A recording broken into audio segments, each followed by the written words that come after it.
Good evening, ladies and gentlemen. Happy holidays to you. I've got my Christmas tree. I decided not to put the fireplace on so it doesn't get too hot in here, even though the show is called Fire. And we are bringing the fire because we have two really incredibly talented, gifted businesswomen that will be joining us. Listen, call your friends, text them, tell them to join the show because we have some great information for you and how we can support them and what they're doing because they are really trailblazers. Mark my words. Now, you heard that little ting. It sounded like a wine glass. Well, yeah, it probably was because my very first guest is joining me. Her name is SEIDAH Armstrong, and she is the owner of Sweet Vines Farm Winery. And she's joining us right now to tell us about her very incredible business selling wine. Welcome to the program. Thank you. Thank you for having me. I am really excited because, I've been talking to history makers. Last week I had the first African-American woman to read live, announce live at the awards show. And it was just great having that history to be able to talk to somebody in 2021 that's still making history. And you're really doing that too, because you're one of a few people, African Americans to be exact, that actually have a vineyard. So let's backpedal a little bit. Let's start into who you are professionally, even though you have this business, and then how we got into this. So tell us, SEIDAH, who you are, other than a vineyard owner. Thank you for having me, Taylor. So I am an educator by trade, and I kind of fell into this naturally. It was very organic, having fun with friends and a girl weekend. Actually, it started before that. I actually was introduced by a colleague. Her husband was a winemaker. He was doing it in his basement. I was intrigued. This was back in 2005. And in 2009, I invited a couple of colleagues to go with me to make wine. And it was nothing like the experience I had in this man's basement. And I was like, this is not really winemaking. I want to do a little bit more. And so I started doing my own research. And again, that education background lended itself to create something spectacular. And I'm here today because I decided it was time to make this more than a hobby. And stop giving away bottles and stop drinking in the basement with friends. So wait a minute. How do you go from, I know you made this gracious leap in your conversation with us just now that, I went to see one place and I said, I want to do this, but I'm sure there's a lot in between. So what about being a winery owner, a vineyard owner? That doesn't seem like it would be something that's easy to do, right? Because there's so much that goes into it. So what type of research did you find that just said, yeah, I can do this. I know I want to do this. Well, a lot of it was on the ground. My sister-in-law's family in Montezuma, Georgia, they are winemakers. And then just by word of mouth, my great aunt found out that I was making wine, my Aunt Ethel, and she said, do you know that you're a third generation winemaker? That my great grandmother, Mary Alice Sawyer, and my great great grandmother, Grandma Tomp, we call her, were both winemakers. And what's amazing is I spent probably every summer until I was 13 years old in Memphis, Tennessee with my great grandmother. And I just never knew. I just knew she was she was in a garden. She was this farmer, and she was like the strongest woman. Just as a child, she was just this hero of mine. And to know that I'm following in her footsteps and that it's a genetic trait, I love it. I love it. Now, there's also something unique with this too, SEIDAH. The fact that you're one of only 40 or so African-American vineyard owners. Is that correct? Yes. And there are probably more who are not commercially recognized, but there are definitely trailblazers like the owner of Theopolis in vineyard in California. And there are others. You have Brown, the estates in California as well. But there are not a lot of vineyards. So I have a small vineyard. We have 1 acre here, and then I have 7.5 acres in King George, Virginia. And we are growing our site here. We are actually on 122 acres. So we own, my husband and I, we own 122 acres. And I will continue to grow and hopefully produce. I have 9 different wines right now. So hopefully just Okay. continue to grow and produce. So I see some bottles behind you. You're Yeah. actually at your vineyard. Am I correct? I am. I'm at the winery. I would like to say that my winery is more like probably like a chalet meets bed and breakfast type thing. And so we do have our wines displayed here, and this is where we sell. We actually opened December 4th. So you mentioned earlier, like it's a long process, and it is. It's probably once you start growing your grapes and everything, it takes about 10 to 12 months to become an actual licensed vineyard with a winery. And that's the federal process and the state process combined. So do you feel that you receive the type of support and assistance you need to get into this? I mean, I'm sure I have a lot of friends that are wine connoisseurs, and when I told them about the show, they're like, absolutely, I'm going to tune in. I want to support her. And I think that is exciting. And I know for you, it's exciting as well. So I am receiving an abundance amount of support from my sorority sisters, from my family. I have to shout out Alpha Kappa Alpha Sorority Incorporated. Yes. And what I will say, it's a lonely business because you do have to do your own fact finding. It's not Okay. an open community. I have found 1 or 2 people in the state of Virginia who have been, I won't say mentors, but I can ask questions and they'll answer my questions. But it's a male dominated business, especially the winemaking part of it. And I do Mhm. make my own wine. So I need to specify that because a lot of people do not.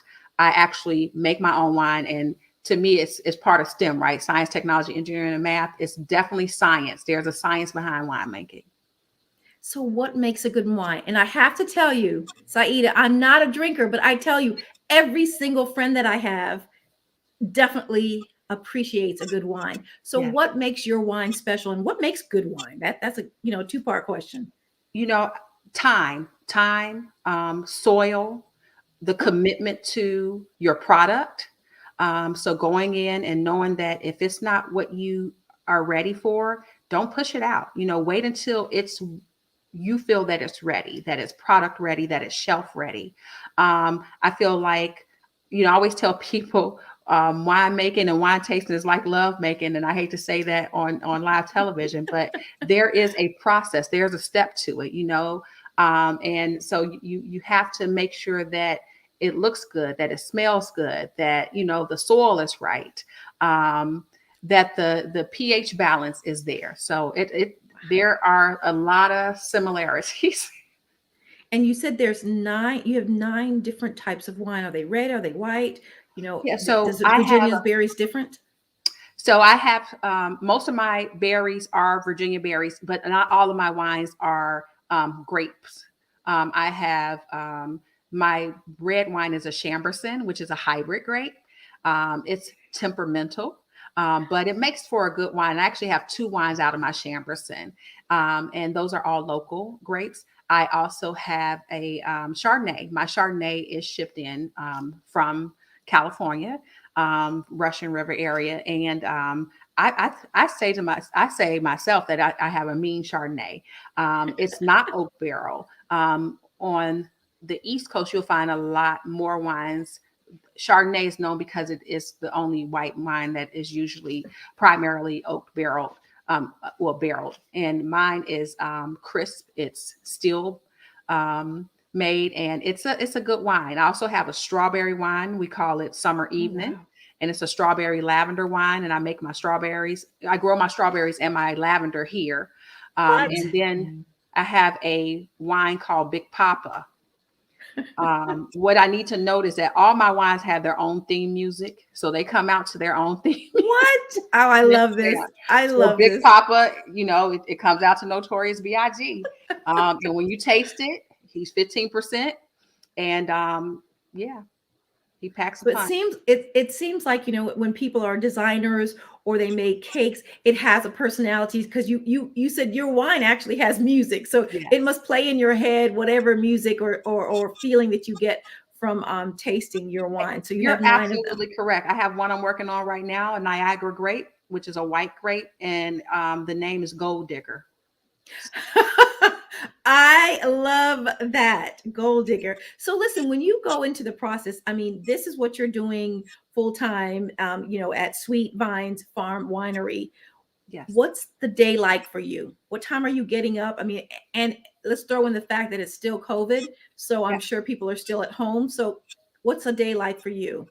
So my day begins probably about 5:30. I get up, have my cup of coffee, and then I usually go right out to the vineyard area to just check on my produce to make sure that everything is where where it needs to be. It is like the winter season now, so it's kind of different. Just checking on, make sure that your strawberries are covered properly. That I still have like my regular garden too, so I'm still growing broccoli and things like that. So I consider myself a farmer, Okay, um, yes. and so just go out to just touch bases, talk to your babies because they're my babies. And then I come in and I, maybe bottle wine, check the wine.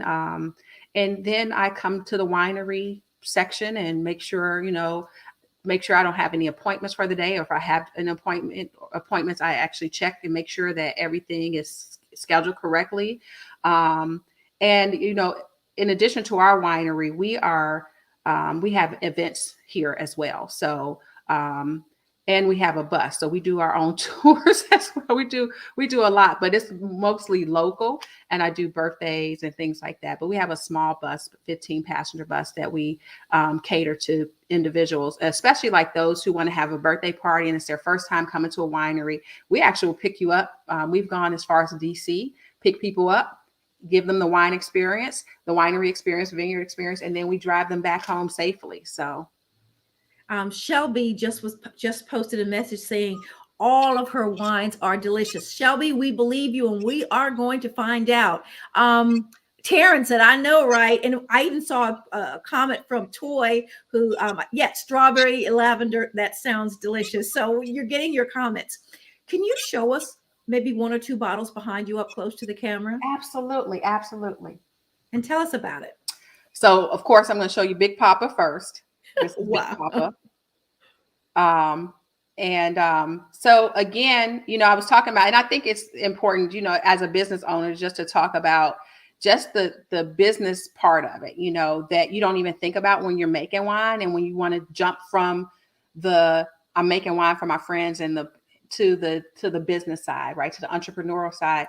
That's where the federal label comes in. When you see the government warning and the things that you have to just put in, and even your recipe, you have to share your recipes with the government. So it's interesting. Now I have a wine I do want to show that it rivals Big Papa, and it's called Typo.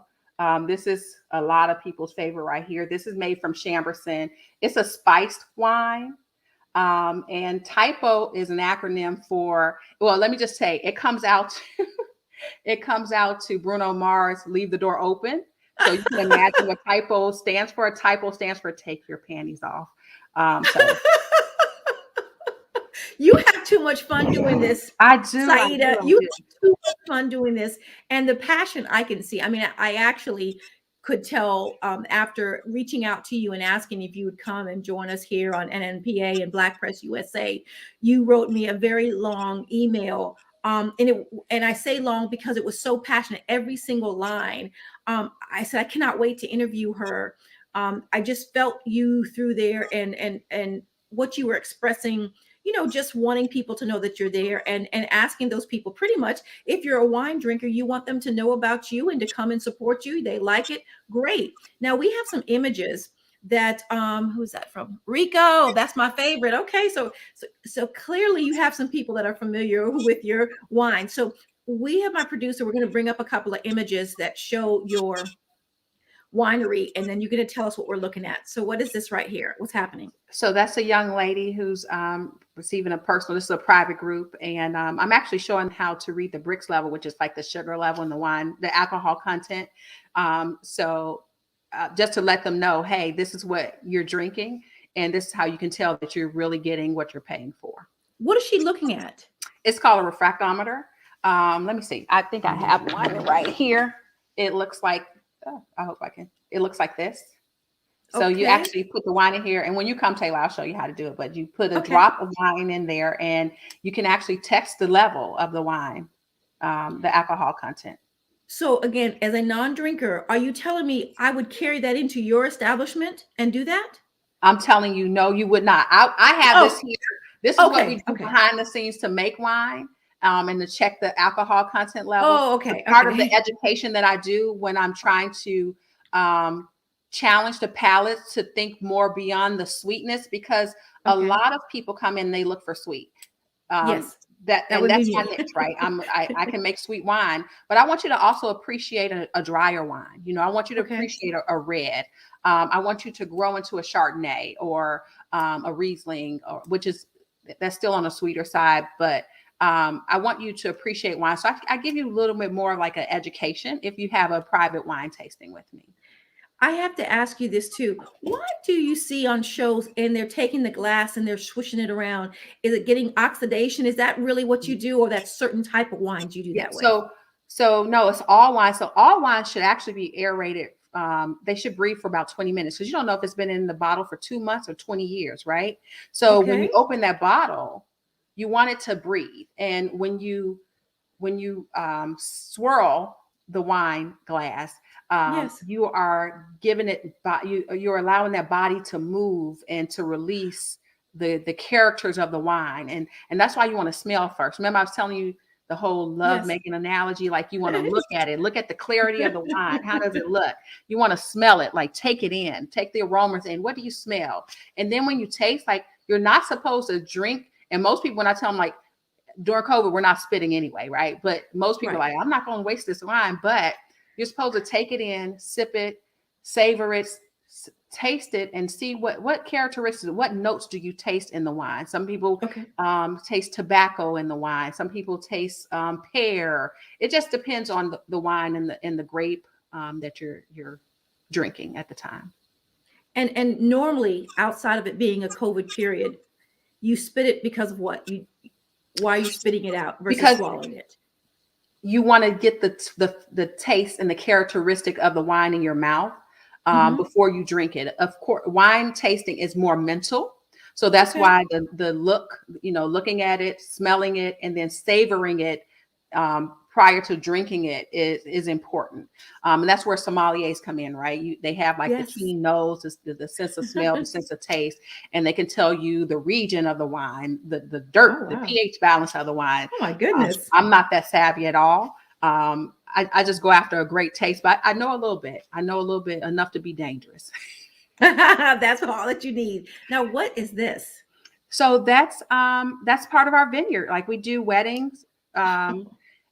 We do different events, and that's a young man who, that's actually the chessboard outside. You can come out and play chess. There's a place where we have fires for s'mores. So there's a lot of things that you can do on the property. And we do have events that you can check out on our Facebook page and our Instagram page. We have a lot going on next year. We even have like a go-go at the vineyard next year. Go at the vineyard. Is this the entrance? This is the front entrance. Yes. It looks a little bit different now, but it's the front entrance. Yes. Now you said, what is this? That's, that's actually Shelby. That was for her 50th birthday party. She was on earlier, shouting out, but that's part of the vineyard. So our vineyard is kind of young. And we're actually doing a dinner in Blanc August 13th.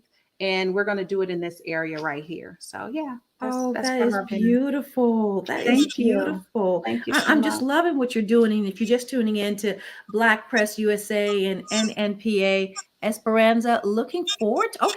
So people are already commenting. What would you like to see people, or how could people support you and Sweet Vine Farm Winery? Well, twofold. So one of the first things I want to do is say that as an entrepreneur, I believe in giving other entrepreneurs chances, and having them have a voice and a platform as well. So there's no booth rental. If we have a Sweet Vines Farm Winery sponsored event and you have a business, you are welcome to come.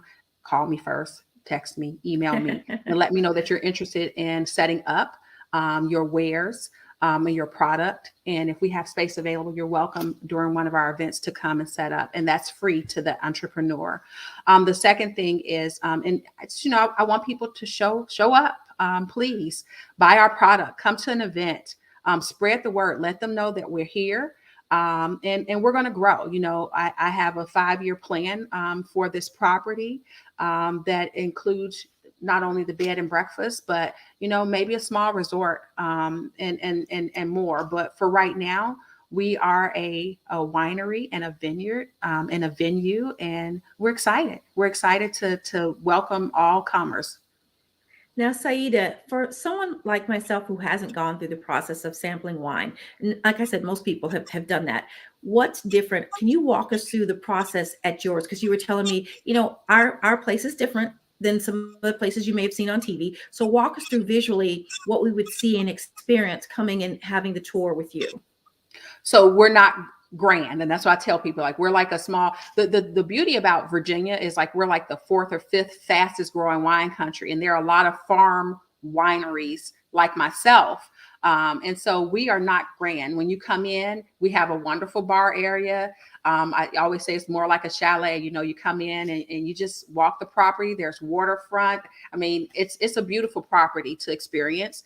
In terms of wine tasting and education, I do provide a little bit more, right? So Sure. I give you an experience where I want you to taste it, but then I want you to like really think about, when I go to my next winery, what am I looking for? And not just say, hey, I like sweet. I want you to appreciate other types of wine. So maybe you need to take a piece of dark chocolate with you next time and experience a Cabernet or something like that, and taste the difference in the characteristics once you taste that dark chocolate with that Cabernet, and see if you taste the raspberries coming out of that or something like that. So I try to educate the wine tasters, especially the first time goers. Newbies like me, right?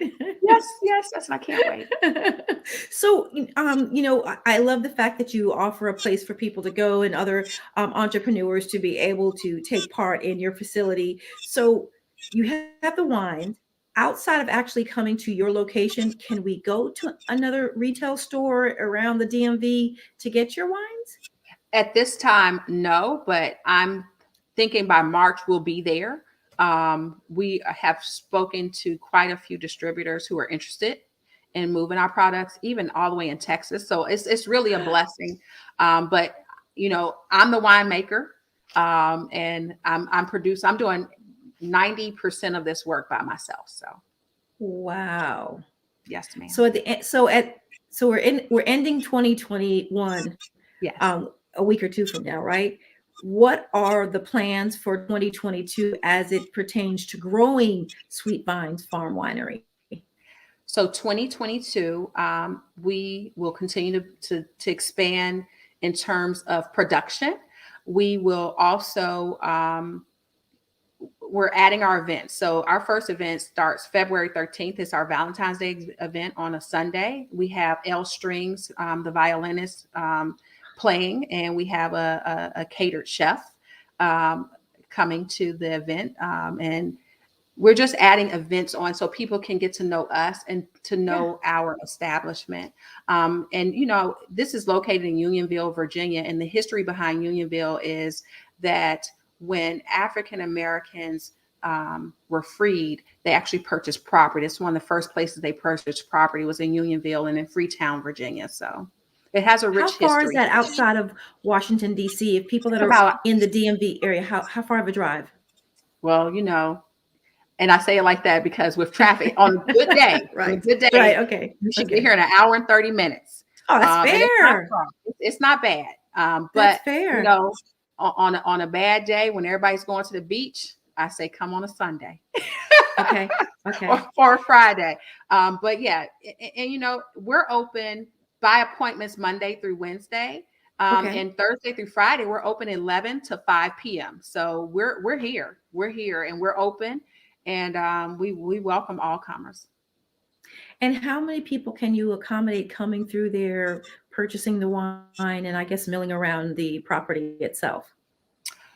So we have had upwards of 200 people at one time. So we can handle the traffic. The property lends itself to that. We're on 122 acres. What I Mhm. will say is at the winery itself, I've probably done a tasting for about 30 at one time. Mhm.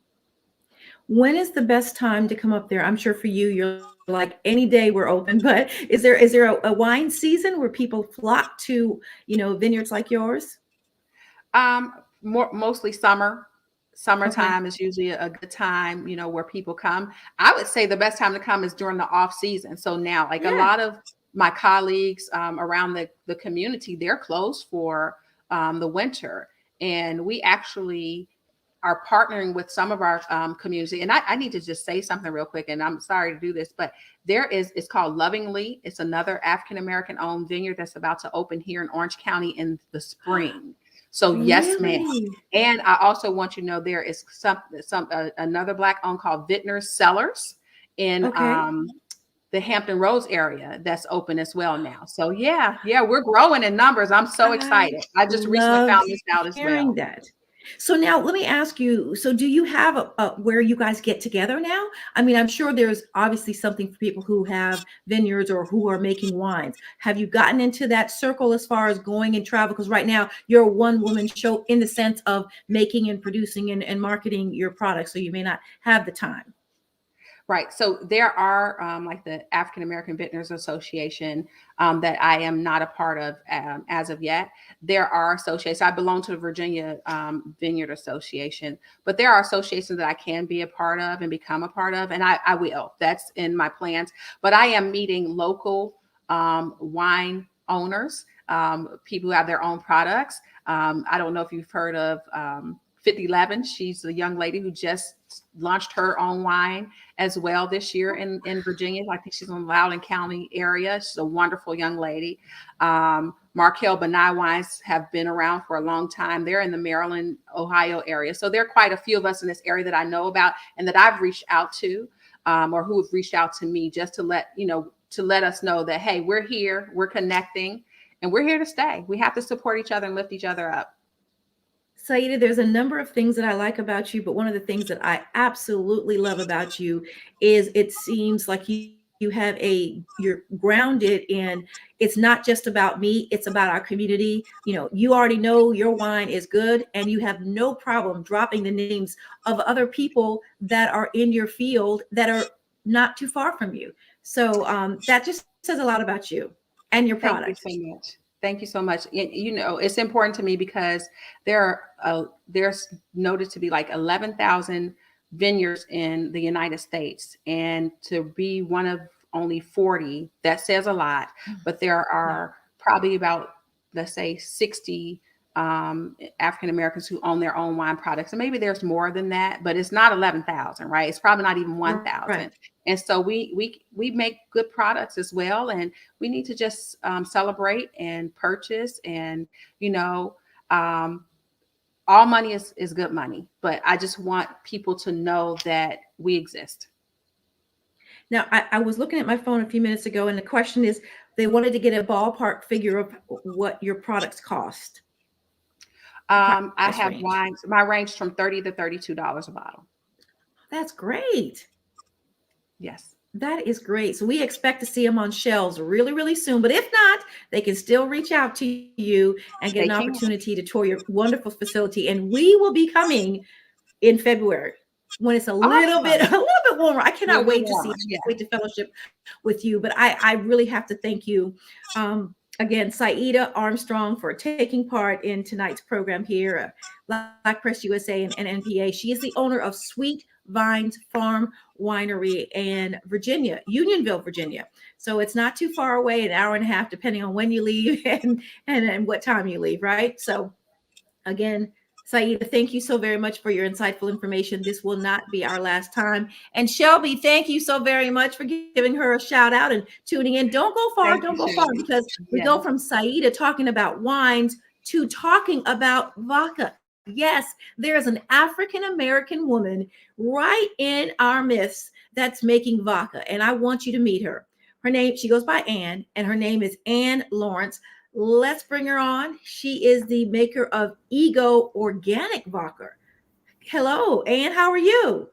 Hi. Thank you so much. This is amazing. Shout out to Saida. Her vineyard is amazing. I was there, and the wines are delicious as well. Okay, so you appreciate good wine. Please Mhm. tell me, Ann, how, wait, we're going to back up. Your background. We need to talk about your professional background before you got into making vodka. I think it's important for people to know. I mean, you have a number of master's degrees, so let's go ahead and go through that first. All right. So I'm originally from Norfolk, Virginia, the Tidewater area. Shout out to 757. Born and raised. I attended Shaw University. Shout out to Shaw U. Yeah. And I have a master's degree from North Carolina Central University in counseling. And then I also have a master's degree in school leadership. So outside of all of that, I was a mental health therapist for a while. And then I ventured into the field of education. So I've taught elementary education as well as middle school. So I'm actually still in the education field. I'm a mentor teacher currently, and I mentor new teachers that come into the county. So outside of being a vodka owner, I also work in education. I also have an online clothing boutique. I'm actually wearing a cute little top from Top Level Boutique. And I'm a children's book author. I have written and published 4 children's books. So I do a lot. So education didn't lead you to drinking, but it just you do all these things. You do all these things Listen, together. woo! Well, it's 5 o'clock somewhere. No. Somewhere, right? How did Yes. you get into the business of making organic? I think it's important to say that, right? Organic Mhm. vodka. How did you get Organic, into gluten that? free. Okay. So, like Saida, I just started my whole ordeal with the love of wine, and so the whole vodka business came about. I was at a event doing an activity, and we were axe throwing, and they had vodka tasting there. And so a friend of mine wanted to always venture into whiskey. And so I was like, you know what, this let's I want to do this vodka thing. So you do the whiskey, I do the vodka. So my boyfriend and we were out, and I said, you do the whiskey, I do the vodka. Let's just get it going. And so then I met with some distillers out in Maryland. We got it together. We sat down, and I'm the one. My friends will tell you, you got a vodka and you don't even drink. And so I would be the one that's like, I'm one of "Ooh, no." them. Huh? Yeah, I'm the one that's like, Yeah. "Ooh, no, no, no, I don't do it." But my vodka is actually smooth. It goes down well. It doesn't give you a strong bite.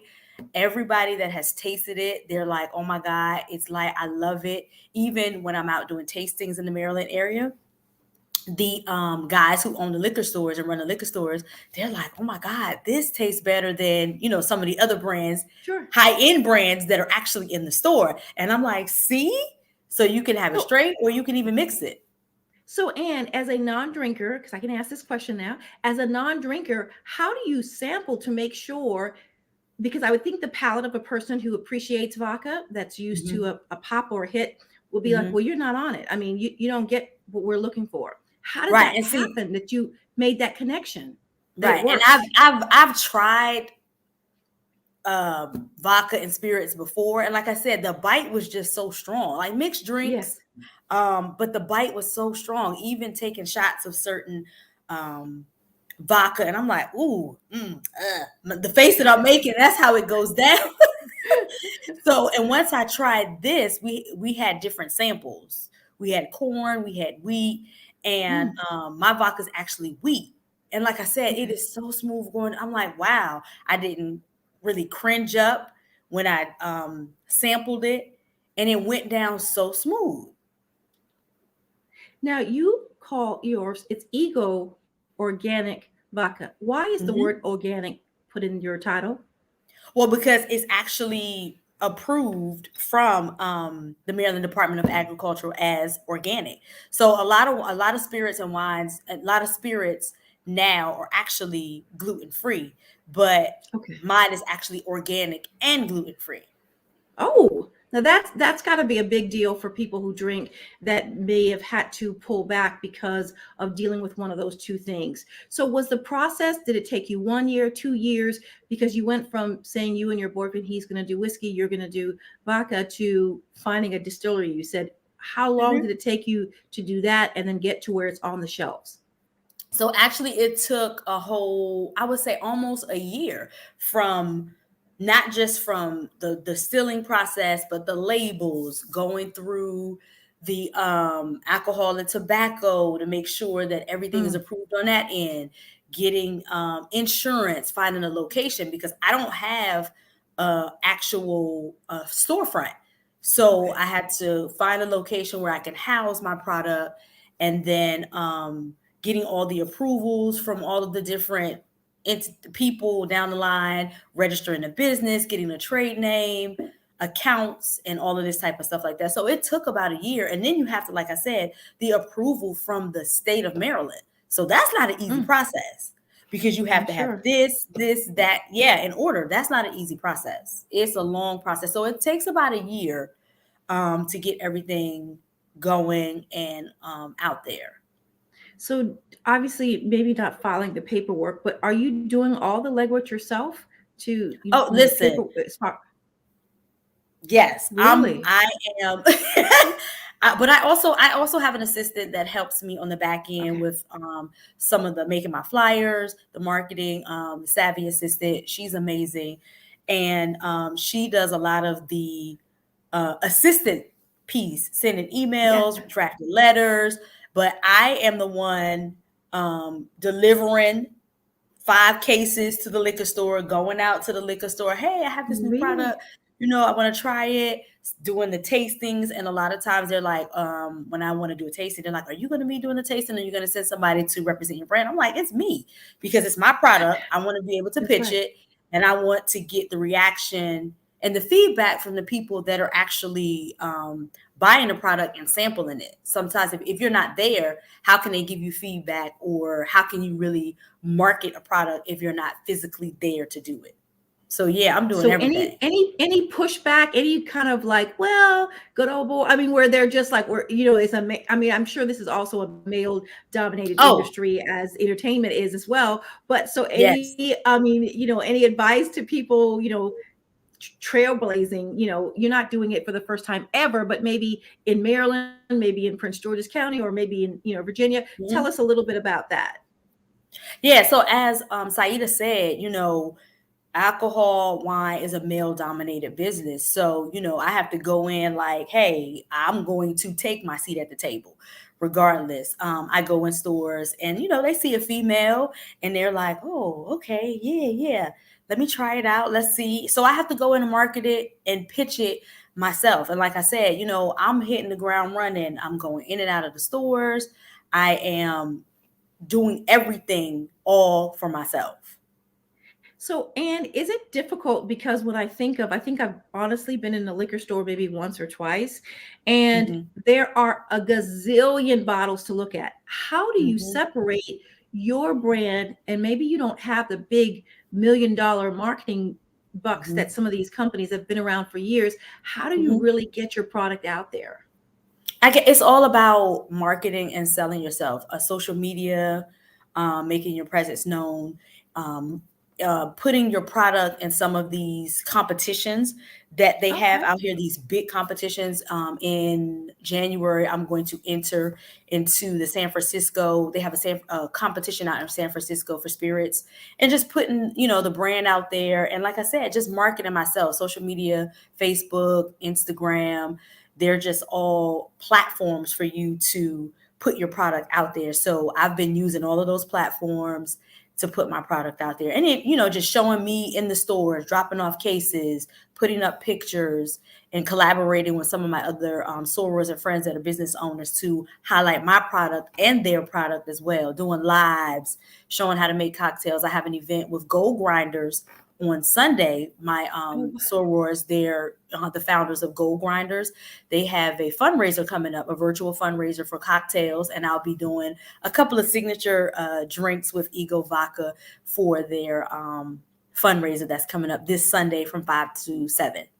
Now that sounds fine. So you're also a member of Alpha Kappa Alpha Sorority Incorporated as myself and as the guest Absolutely. before. You see my Oh, pearls, right? Look. I got the pearls. Got the pearls. Well, we Yeah. have two images. I want to show your bottle. Okay. If I can get our producer to bring that up, and I want you to kind of tell me a little bit about the process of, because labeling is important too, Yes. and the bottle too, right? Yes. So actually, with the bottle, my business partners, they actually showed me different styles of bottles. And the original bottle, that was the bottle I was going to go with. But then after the bottle was on back order, he showed me the current bottle, and I was like, oh, I'm sticking with that bottle. I'll pay extra because it looks fancy. I like how it looked on the shelf. So I went with that bottle. But with the logo, so actually shout out to my boyfriend again. Shout out to Ed Wheeling, who actually sketched the logo from start to finish. So as I said, he's an artist as well. And as I said, we went to the place together, and he was talking whiskey, and he has a vodka that's coming out as well. So we sat in his living room, and we were thinking of names, going back and forth. Oh, let's name it this. Think about you, because that goes into it as well. When you have a product, you have to sit back and figure out a name that's going to match you, your personality, certain things. And it's hard coming up with a name for a product. And so we were just throwing out names, and then we came up with Ego, and I sent it to a couple of my friends, and I said, okay, if you go into a liquor store or to a bar, which one would you ask for? And I gave them the names. That's the way I kind of got down to narrow it down to the name. Yeah. And then we came up with Ego, and so he sketched it just off the top of his head. He was like, boom. And I was like, I love it. I love it. I love it. I love it. Even with the colors, like, he had the colors in it, and the like I said, the design. You could kind of see the font. The font. You see the E, the G, and the O. Yes, he did everything from scratch from the beginning. So, and I was just like, I love it. Like me, I have a big ego. When you drink Ego, if your ego is not big, it may boost your ego to go over there to say something to that guy that's at the bar, or that female that's at the bar that you have been eyeing. So get a little ego in you, and it may boost your ego. So how is it? How has the process been going with you getting it into stores? Because I heard that there are places that are carrying it, right? Yes, actually, I'm in 7 stores in Maryland now. So as I said, this is a male-dominated business, but I will say the stores that I have my products in, which is Rips. All of my products are in Prince George's County in Maryland. And also there's also in Howard County as well. Okay. So now, what if somebody listening to the program outside of the U.S. or here in the U.S. want to try a bottle? They want to have it. What do they need to do? So they need to come to Maryland because you're not supposed to, you can, and then the crazy thing is you can ship wine, but you can't ship spirit. Oh, I did not know that. I didn't know that. That's why I said that. See how we're learning. So you actually really have to come to Maryland. Right. Okay. Unless you have a friend that is traveling to the Maryland area and they can bring it back to you to different states, you can do that as well. Once it leaves the store, it's yours. You can do whatever you want with the product. But I'm in 7 stores in Maryland: Rips, Marlboro Liquor, Tucker Plaza Liquor, Lax in Beltsville, and Laurel Beer Wine and Spirits.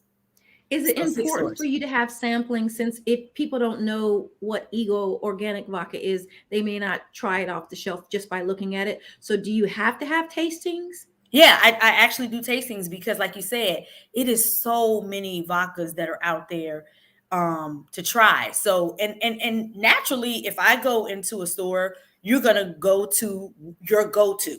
So if you're not used to a different product, you're going to always go to what you always like. So that's why I make my presence known. I go to the stores. I do multiple tastings in the stores so that they can see the product, know that it's Black owned, know that, I'm the face and they see a female, they're like, oh, okay, I'm going to buy it. And I'm an African-American woman. So they're like, yes, I'm going to support a Black business. Even if they don't drink vodka. I've done a few tastings where they say, you know what? I don't even drink vodka, but because it's you and Right. you're out here, I'm going to purchase it. Yep. What's the price of, what's the average price or the price for that bottle? So it just depends on the store. I know some stores $29, some stores $34, and some stores it is $37.99. So it just depends on what store you go in. They set the prices, the store set their prices for the product. And so, yeah. And what are your plans? We're a week or two away from closing out the year 2021, and 2022 is literally on our heels. So what are your plans for Ego Organic Vodka? So my plans to close out the year is to merge out to more counties and more stores, being as though I have a regular 9 to 5 and juggling other businesses. It's hard to get into the stores because a lot of the times the store owners that are actually bringing the products in the stores, they're in at weird hours. They may come in at 10, leave, and then come back until the store closes. And by that time, I'm tired. So Right, a lot of work. Yes. So the weekends, I'm going to hustle and get in the stores, more stores in the area, because I want to merge and spread out to all of the stores around in the Maryland area as well. And you said you have an event coming up. It's a fundraiser. Is it open to the public to view or support? Absolutely. It's Gold Grinders. That's the name of the company. I can tell you, hold on, it's from 5 to 7. It's a fundraiser that the company is having. It's a holiday cocktails and candy cane virtual holiday fundraiser. It's $20 per person, and it's on Eventbrite. So if you go to Eventbrite, you look for cocktails and candy canes virtual holiday fundraiser to support Gold Grinders and their event. It's a nonprofit organization that a few of my sorority sisters have that they started. So yeah.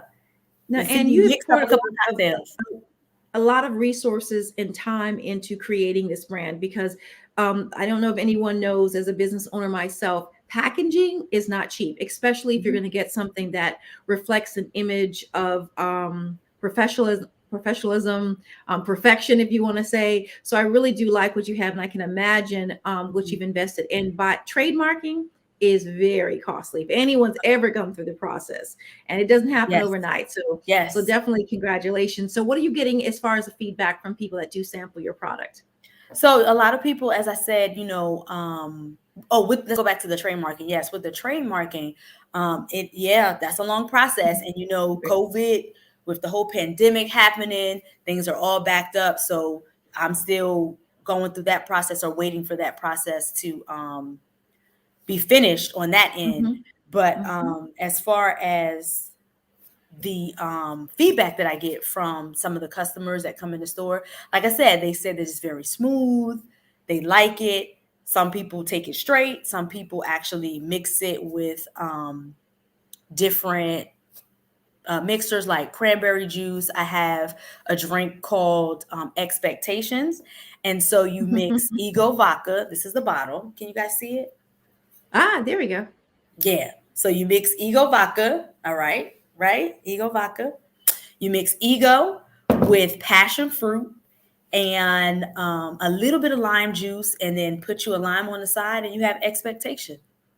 Now, listen, are you trying these things out? Because you said you're a non-drinker. Yeah. No. So now I used to be. Okay. I'm glad you said that. That's how I came up with the Expectation, is because I tried it myself, and then I even made it for a couple of my girlfriends as well. So it's 2 ounces of Ego Vodka, 4 ounces of passion fruit, any passion fruit juice, a tad bit of lime, just squeeze some lime in there, and then put you a lime on the side. It is very good.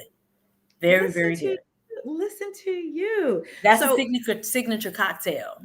So now, and again, I'm just asking because this part about the I know that there's different flavors with vodka. So we just going with this one for right now, getting it out in the Yes. market? Are Yes, there yes, plans yes, to yes. bring other flavors in? Because you said your boyfriend he's coming out with one soon too. Yeah, and whiskey as well. So, yeah, the plan is to do a flavor, but right now I'm just going to focus on the ego, and like I said, entering it into different competitions to see how it goes. And next year, the goal is to have a cute little label, like something for the holidays. You know how Oh, switch okay. it up a little bit for Yeah. next year. So play around with that and add a little flavor to it as well. And what's been your biggest marketing challenge? Oh, biggest marketing challenge. What has been my biggest marketing challenge? Just reaching more people.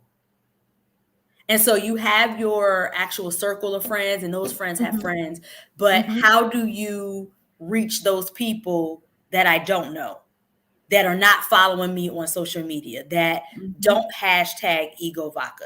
So how do you reach those people? So that has been my biggest challenge, is just reaching the masses. Sure. Yeah. And you have some ways that you're sharing that, and social media, has that been a great tool for you? Yeah, social media. I just have to do more as far as the TikTok. I'm not a TikTok girl, but I got to get TikTok in, and I'm doing more reels and things like that. And like I said, a lot of this Oh stuff takes time. So, yes, you it know, is a full. I tell people all the time, please do not sleep. Social media is a full-time job. If you're going to do it, you've got to be consistent. So I get it. I understand it. absolutely. It is a full-time job. So I have to sneak in time in between other things to put together a slideshow or a reel. Sometimes I'll go in stores and forget to take a picture of me dropping Ah, off 5 yeah, cases, or outside of the store, do a quick boomerang or something. Sometimes you just forget. I'm giving yeah. invoices. I got to do invoices. I got to drop off the cases. So yeah, I just forget. So as I said, the toughest challenge has been, marketing to the more marketing to more people. So now, since you're doing this, is it a warehouse, or are you going to eventually have to obviously expand your operation as demand continues to grow? Yeah, for right now, the space that I have, it's a good space, so it's able Mhm. to hold a lot of the cases that I have. But as things continue to grow and we get flavors, then I'm definitely going to have to expand to a bigger location. And then I have wine coming next year too. So Wait. You have wine come? Okay, so wait, so how's this? Are you making it yourself, or you're getting it and kind of, you've kind of put your little touch on it and made it yours? yeah, so the wine, I'm going out to California, and the winemakers I will actually taste and sample, and we will Yeah. actually put together our own wine. So it will actually be ours. It's a blend that we're gonna do. So yeah, That sounds costly. yeah. And we're talking about a Napa grape. Okay. Yeah. Napa. Yeah. And so what made you decide to bring in wine, since you have, technically, with your boyfriend, he has the whiskey and then Mhm. you have the vodka? What, is it just go together because it's libations, or no? Yeah. It all goes together because, Okay. like I said, initially I wanted to do wine. Okay. Yeah, I wanted to do wine first because someone gave me a glass of wine when I was out, and I was like, "Oh my God, this is good!" And I'm telling you, I'm the one that would be like, "Ooh, no, ooh." But once I tasted that brand of wine, I fell in love with it, and so I love the wine. And then, since that takes time, the vodka came first. So vodka takes less time to process and make it? Yes, the Okay. vodka does. Okay. Yes. And so even with researching, a vineyard, a winemaker that is going to sit down with you and go through the process, you sampling the wine, you blending it together to get the perfect taste. So that takes time too.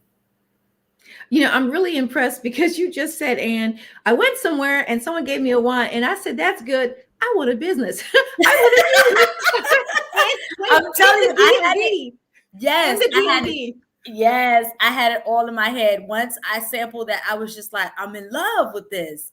And Wow. then I was just like, oh my God. My friends will tell you, friends and family will tell you, this is the same one who would be like, no, I'm good. And now I love wine and I love my vodka and I love making cocktails. I make sangria for them.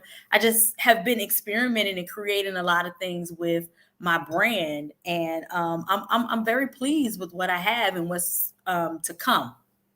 Now you're an educator and a serial entrepreneur. So is it in your blood? Is there a family member or someone directly that you can say that you get this from?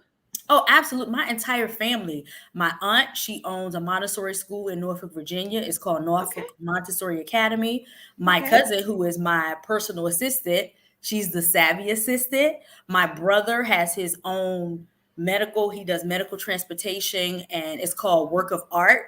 My uncle has his own business as well. He does home improvement, he does transportation. My cousin, he has his own truck and he has his own trucking company. So yeah, we have our own. As I said, my boyfriend, he has his own vodka that should be coming out as well. So my family, like my aunt, she's my inspiration. She started off as having a daycare in her garage. She turned her whole garage into a daycare, and I just saw her drive and everything that she was doing, and I'm like, I love it. And so we all actually have followed in those footsteps. And even her son, he has his own business where he does party rentals as well.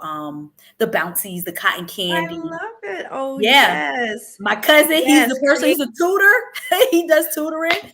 All of yeah, listen, we just have to, set up Ownership, things. creating generational wealth. What a great, great thing. I love hearing that. And you say that on top of having the two masters that you have. I love that. I mean, it's truly an inspiration. I mean, you're a perfect example of explaining to people that you don't just have to sit on your degrees. You can dream and Mhm. be and do anything you want to do. Clearly, there's a lot of work that goes into it. Would you say the pandemic? I mean, I know that you started this process with the vodka before the pandemic. Was it helpful or a hindrance in some way to your brand? And so during the pandemic, I was working on marketing and pushing in my other businesses because the vodka didn't actually really go into stores until the end of September because of the Okay. process of waiting for all of the labels. So Mhm. I wasn't really impacted on the vodka end by the pandemic. I wish I would have been out because everything else was closed, but the ABC stores and the liquor stores, They did the not. wine and the spirit business was booming during the Yes, it pandemic. was. So I really wasn't affected by it in a way because my brand wasn't out yet. It didn't Mhm. come until this year. So yeah, I was just pushing and marketing my other businesses, which I was surprised because with my clothing business, a lot of the everybody was in the house like this on video, but Yes. women wanted to still look fly. So they Yes, wanted to indeed. get a cute shirt to be on camera, some nice little Right. Pop specs. up. Yes, yes. So that, yeah. Listen, so yeah, I would honestly say that during the pandemic with all of my businesses, I was blessed not to really have to close or shut down during the pandemic. And you are delightful to talk to. Again, the owner of Ego Organic Vodka. Where can people get a bottle if they want to support you? So again, you can also follow Ego Vodka at Ego Vodka on Instagram. I'm in Rips, which is located in Bowie, Maryland. I'm also in Laurel Beer Wine and Spirits, which is in Laurel, Maryland. You can Mm. also go to Tucker Plaza, which is in the Upper Marlboro area, as well as Marlboro Liquors, Crofton Liquors, which is in Howard County, which is in Crofton, and Lax, which is in Beltsville. So go out, grab a bottle. It's the holidays. Give a bottle for a gift. And how for stores, like I know I've interviewed people that were interested in doing beauty supply. Is there a certain amount that they want you to be able to give them and provide them for the liquor stores that you're in? So it just depends on the buyer when I go in Okay. and talk with the buyers. So they may say, okay, give me one case. Or they may Okay. say, let's start off with three. And Okay. then, or they may say, give me five and we'll see how it goes. Like one store, I gave them one case. They called me within the same week and was like, Oh, No. just bring me 5 cases. No. Mhm. So Anne, are you rushing back to make it, or you've already got a couple of Oh, cases yeah. ready for the calls? It's already ready to go in the case. It comes 6 bottles in a case. So I'll Mhm. just go to my warehouse location, pick it up, boom, drop it off. And roughly how long does it take you from conception of making the vodka to actually the product, getting to ready to go on a shelf? So my distiller, if I call them and say, hey, I need some more ego, Mhm. they get it up. It takes about a week or so for them to bottle it up, get it right for Mhm. me, label it and everything. And then I just go in, pick it up, and there we have it. I love it. Anne Lawrence, owner of Ego Organic Vodka. I'm going to do a show, and I'm going to bring all the different vineyards that we were talking about that are close to the DMV area. I'll have your boyfriend on. I think it would be great to have us all sitting in one room, talking about the products, talking about the industry, and then talking about what's happening, because I believe 2022, there's going to be a lot of celebrating, even if it's on an Yes. individual basis at their homes. So Mhm. I just have to thank you and congratulations Thank you so and much. to your boyfriend for the logo. Much more success, and we're going to be doing some projects together. So I'm looking forward to Absolutely. connecting back with you. I have to thank you, Anne, so very much, and SEIDAH. She was awesome. SEIDAH Armstrong with Sweet Vines Farm Winery. Both of She's you for amazing. joining me. I really, really appreciate it. And next week I have something really, really special. Can you believe next week is Christmas? Right. I'm not ready. I mean, I have my Christmas tree. This is not a fake background. This is actually my fireplace and my Christmas tree. This is way too big and the needles are all over the floor. But I want to say happy holidays. And again, Anne, thank you so very much for taking part. Until next week, everyone, God bless and goodbye. Thank you. You're welcome.